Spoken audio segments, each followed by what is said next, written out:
What up, peeps? It's Caleb. And today's Tuesday. It's been a very long day. I started the morning early with a dissertation workshop with a guest lecturer from the University of Michigan who came over to visit the University of Notre Dame, which is where I work and study, and I had to catch my class in anthropology, which is about global indigenous politics.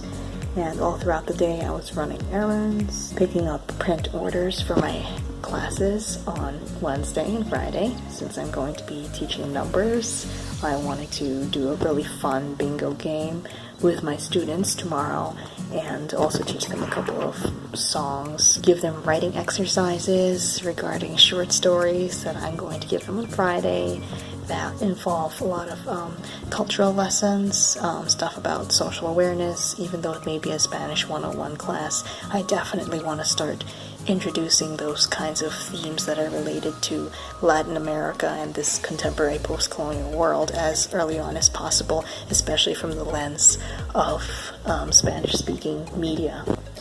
So I may have been a bit naughty and just sneaked out of this lecture being held here at this museum by the department to go to the bathroom, and I am way more interested in the museum, the exhibit, which is free to students and faculty, and I've never been inside before, and so I don't think I'm going to go back inside the auditorium. I'm going to be showing you around the lower level, whatever exhibits I can show you.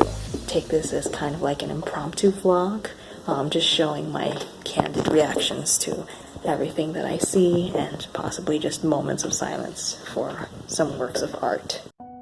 So, trying to react as minimally as possible so as to preserve the moment of seeing these works here for the first time, I'm just going to share a couple of initial reactions.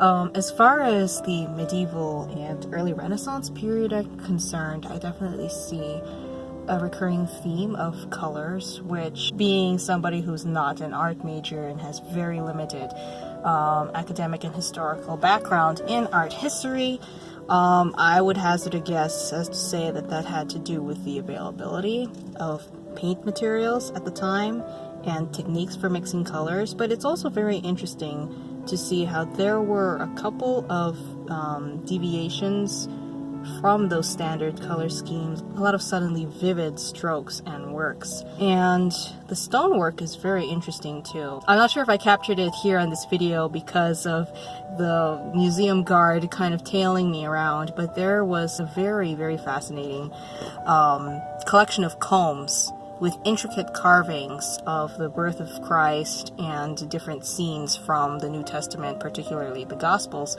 carved into them.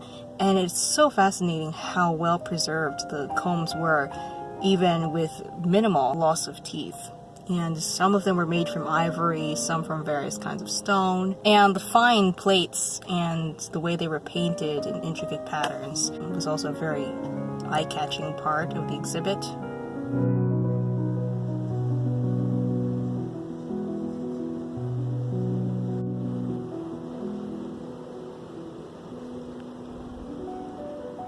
I have to say that between this exhibit and the one that was covering basically the 17th to 19th centuries of European paintings, the latter is my favorite.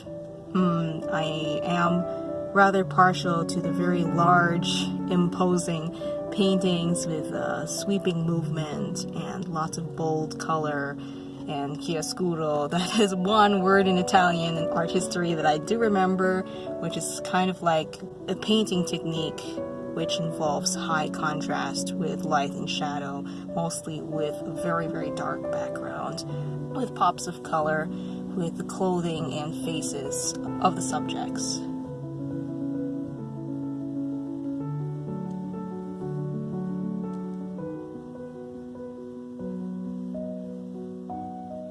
And although there are a lot of religiously themed exhibits here, what interests me is how there is always a return to the classical. And I think you'll see at the end, when I zoom into it, that one of my favorites here, not only because it was one of the largest, but also because it was very, very interestingly composed, is this one called Bacchus and Ceres by Francesco di Mucca. I don't know this painter either, but the movement is just really interesting. It's definitely a given that there's a lot of detail in this era of painting and their styles, but the colors that are chosen and the facial expressions and the way that there are so many different fields of vision, points of view from the gazes of the subjects, and yet there's some overall kind of coherence here, is really striking.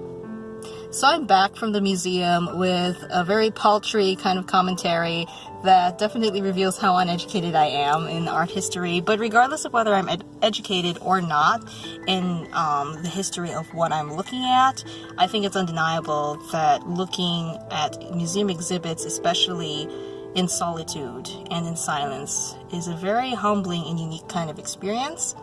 And this is one of those times where I do understand what my friends are referring to when they talk about how they have traveled alone and they've seen things by themselves, and that it's the physicality of them being alone as they experience these things, even if it's just seeing art, seeing murals on the street, witnessing some vestige of culture, that makes the experience so different for them versus if they had witnessed it with a friend or family member or even a significant other, which is not to say that witnessing those pieces of culture with somebody else would diminish the importance of that experience, but it certainly makes it different. I was not expecting to vlog about this, but I don't really get to go to museums or exhibits very often.